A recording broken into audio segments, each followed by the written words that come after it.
विद्यार्थियों, आज हम गुणवाचक विशेषण पढ़ने जा रहे हैं। गुणवाचक विशेषण पढ़ने से पूर्व हम थोड़ा बहुत सामान्य परिचय की ओर इस पर ध्यान देते हैं।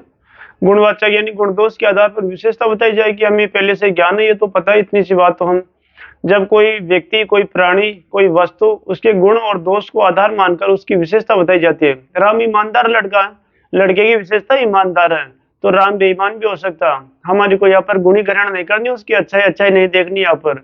यहाँ पर हमें उसकी बुराई है तो बुराई भी इसी इसी विशेषण के अंतर्गत आती है। राम बुरा लड़का है, रमा बुरी लड़की है, बिल्कुल रमा बेईमान लड़की है, हो सकती है। तो ये बेईमान भी गुणवाचक विशेषण के अंतर्गत ही शामिल होता है। आप इस गुण शब्द पर ध्यान देकर ये मत ले बैठना कोई ऐसा उदाहरण आ जाए और आप सोचो इसमें तो गुणों को ही शामिल किया जाता, नहीं। इसमें अवगुण दोष भी शामिल होते हैं, बुराइयां भी शामिल होती है, सभी शामिल होते हैं, गुण और दोष। इसीलिए तो परिभाषा में पहले लिख दिया गया ना। ये सामान्य परिचय ने कहा गुण दोष के आधार पर विशेषता बताई। बिल्कुल, जो शब्द संज्ञा व सर्वनाम शब्दों की विशेषण पढ़ रहे चूंकि हम, इसलिए संज्ञा सर्वनाम शब्दों की विशेषता बताई जाएगी। हम पहले ही पढ़ लिए विशेषण के परिचय में। विशेषण किसको कहेंगे? संज्ञा सर्वनाम शब्दों की विशेषता बताने वाले शब्द विशेषण कहलाते हैं। तो यहाँ पर ये कोई कॉमन नई बात नहीं है। जो शब्द संज्ञा व सर्वनाम शब्दों की विशेषता बताए, जो शब्द संज्ञा व सर्वनाम शब्दों की विशेषता गुण बताते हैं, वो तो विशेषण कहलाएंगे।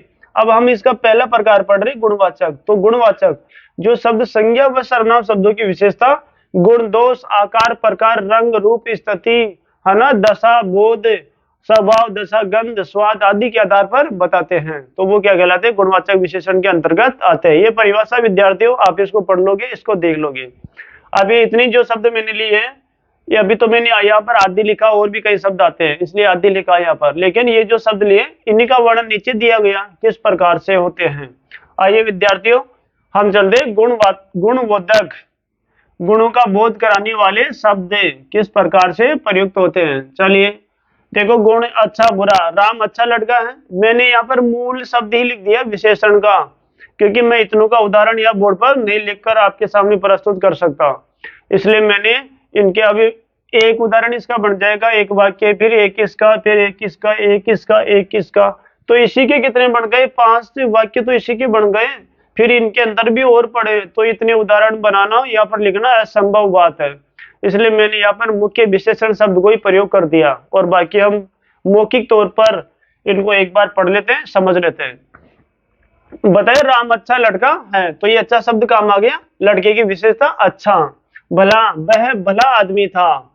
सभ्य, सभ्य, वह लड़का, वह सभ्य लड़का है या सभ्य बच्चा है। उसी प्रकार से श्रेष्ठ, सुशील वगैरह, ठीक है ना, ये शब्द इसी संदर्भ में काम आएंगे। दोषबोधक बुरा, वह नीच आदमी है।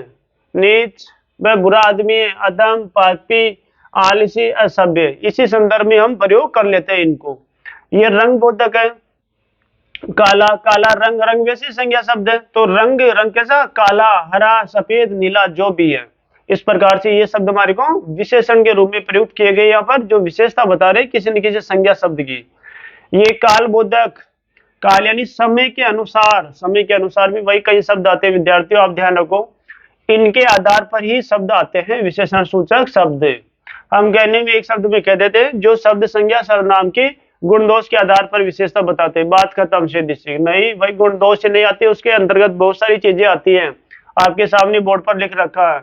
तो इन सब बातों को ध्यान में रख के ही हमें गुणवाचक विशेषण को ग्रहण करना, उसको पढ़ लेना है, समझ लेना है। केवल गुण और दोष ये दो बिंदु ही नहीं चला करते कि बेईमान लड़का है राम और रमा ईमानदार लड़की है, यही नहीं चलता। इसके अंतर्गत ये भी सभी शामिल होते हैं, आप खुद देख सकते हो, समझ सकते हो। ये वह नीच आदमी है, अब आदमी की विशेषता नीच, ये नीच शब्द, तो फिर आप इसको किस में लेकर जाओगे? विशेषण का कौन सा प्रकार में लेकर जाओगे? क्योंकि ये गुणवाचक विशेषण हम पढ़ रहे हैं, इसके बाद संज्ञावाची, उसमें तो संज्ञा गिनने का काम आएगा। फिर परिमाणवाचक, तो उसमें तो नापतोल वाले काम आएंगे। और फिर सार्वनामिक, नामिक या संकेत वाचक विशेषण, तो उसमें तो इशारा किया जाएगा, संकेत किया जाएगा। वह, वे बच्चे दौड़ रहे हैं, अब फिर आप इसको किन में लेके जाओगे? ये कहाँ जाएंगे? तो ये आते हैं गुणवाचक विशेषण के अंतर्गत ही आते हैं ये। तो यहाँ पर कालबोधक नया, ये देखो उसने नई गाड़ी ली है, उसने पुरानी गाड़ी ली है। क्षणिक, क्षणभंगुर, ठीक है ना, ये शब्द सभी स्थान बोधक, स्थान के बारे में बताए। भारतीय, वे भारतीय लोग हैं, ये चीनी लोग है, जापानी लोग है, या जापानी घड़ी है, जयपुरी रजाई है, ये राजस्थानी व्यक्ति है, कुछ भी कह दो इनको। इस प्रकार से ये संज्ञा की ही विशेषता बताते हैं। तो ये स्थान के बारे में हमारे को सूचित करते हैं, ये शब्द कौन से स्थान से जुड़ा हुआ है।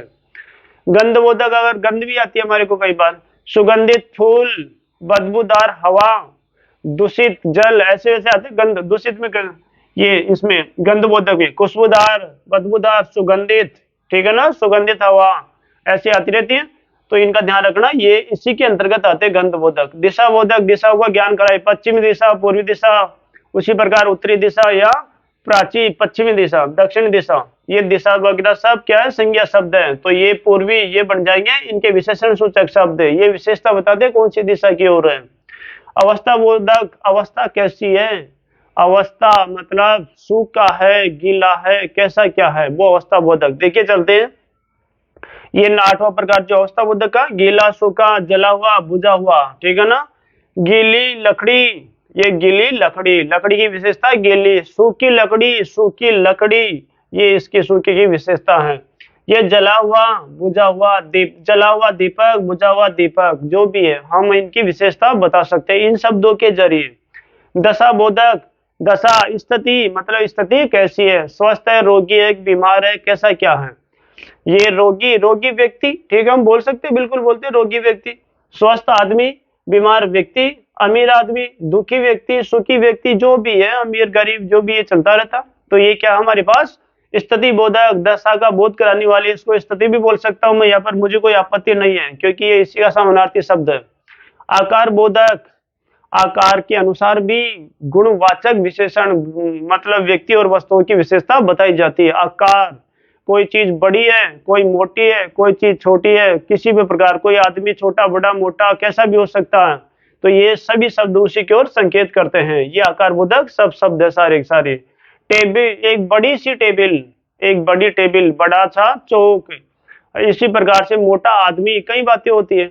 ये स्पर्श बोधक, स्पर्श भी तो करते हैं हम, स्पर्श देखो, मुलायम कपड़ा है, मुलायम कपड़ा, कपड़े के हाथ लगाए पता चला मुलायम कपड़ा, कपड़ा संज्ञा शब्द हमारे पास, लेकिन सर विशेषण पढ़ रहे हैं तो वो विशेष्य बन जाएगा, क्योंकि जिन शब्दों की विशेषता बताई जाती है वो शब्द तो क्या कहलाते हैं, वही तो विशेष्य कहलाते हैं। वैसे संज्ञा शब्द कहलाते हैं, लेकिन विशेषता बताई जाए अगर उनकी, तो फिर वो विशेष्य कहलाएंगे, वो संज्ञा शब्द नहीं कहलाएंगे वो। तो ये मुलायम कपड़ा, कठोर पत्थर, खुरदरा, चिकना घड़ा, ये जो भी ऐसे सब संदर्भ में हम पढ़ते रहते हैं, इनको आते करते रहते हैं ये। तो स्पर्श बोधक अगर कोई शब्द आता है, निश्चित रूप से गुणवाचक विशेषण की पहचान है, उसी के अंतर्गत चला जाएगा। स्वाद बोधक, बिल्कुल स्वाद बोधक शब्द आते हैं, खट्टा आम, ठीक है ना, इस प्रकार से खट्टा, मीठा, नमकीन, कसीला, तीखा, कड़वा वगैरह जो भी है, कड़वा तेल जो भी है ना, कड़वा, ये आते करते रहते हैं, ये संदर्भ में आते रहते हैं अपने अपने संदर्भ में, है ना। तो इस प्रकार से इनके ये भी विशेषण शब्द है। अगर हमारे स्वाद बोधक को शब्दों का प्रयोग किया जाए, निश्चित रूप से आप गुणवाचक विशेषण के अंतर्गत चल जाइए, क्योंकि इनको अन्य विशेषण के 3 प्रकार बच रही, उनमें कोई स्थान नहीं मिलेगा यहाँ पर। तो हम देख सकते हैं विद्यार्थियों, ये 12 बिंदु तो मैंने लिख दिए, ये सब गुणवाचक विशेषण से जुड़े हुए हैं। आप सिर्फ इन 2 को महत्व नहीं दे, केवल ये हम बोलने में बोलते हैं, जो शब्द संज्ञा व सर्वनाम शब्दों की विशेषता गुणदोष के आधार पर बताते हैं, वे शब्द जो गुणदोष के आधार पर संज्ञा सर्वनाम शब्दों की विशेषता बताते हैं, जिसे हमारे पास विशेषण कहलाते हैं। बात खत्म सीधी सी। अब हम बस ये 2 को लेके थोड़ी बैठे रहेंगे, फिर इनको कहाँ भेजेंगे, ये किसके अंतर्गत जाएंगे, नहीं, ये भी इसी के अंतर्गत आते हैं, इसी के उदाहरण है। आप इनको अपनी कॉपी में उतार लो, अच्छे से इनको याद कर लो, ये इसी के अंतर्गत आते हैं। ये आप समझ गए होंगे इनको पढ़कर। अगर आप पहली बार पढ़ रहे हो तो आप इनको अच्छे से अपने दिमाग में उतार लो, ये समझने की बात है, ये रटने वाली कोई बात नहीं है इसके अंतर्गत, क्योंकि ये सब क्या गुण, दोष, अवस्था, प्रकार, स्थान, दिशा, आकार, प्रकार, इनका ही बोध कराते हैं ये किसी न किसी रूप में। तो ये हमारे पास गुणवाचक विशेषण के उदाहरण है। विद्यार्थियों, परिभाषा बिल्कुल आसान परिभाषा है। जो शब्द संज्ञा, जो शब्द, ठीक है ना, जो शब्द, कौन से शब्द, ये सब शब्द, ये इधर वाले, ये इधर वाले, इनके लिए कहा गया जो शब्द, जो शब्द संज्ञा व सर्वनाम शब्दों की, बिल्कुल संज्ञा सर्वनाम की तो बता रहे हैं, बुरा आदमी है, आदमी कैसा बुरा, तो वो आदमी तो संज्ञा ही है। तो ये संज्ञा व सर्वनाम शब्दों की विशेषता गुणदोष, गुणदोष, आकार, रंग, स्थिति, स्वभाव, दशा, गंध, स्वाद आदि के आधार पर बताते हैं।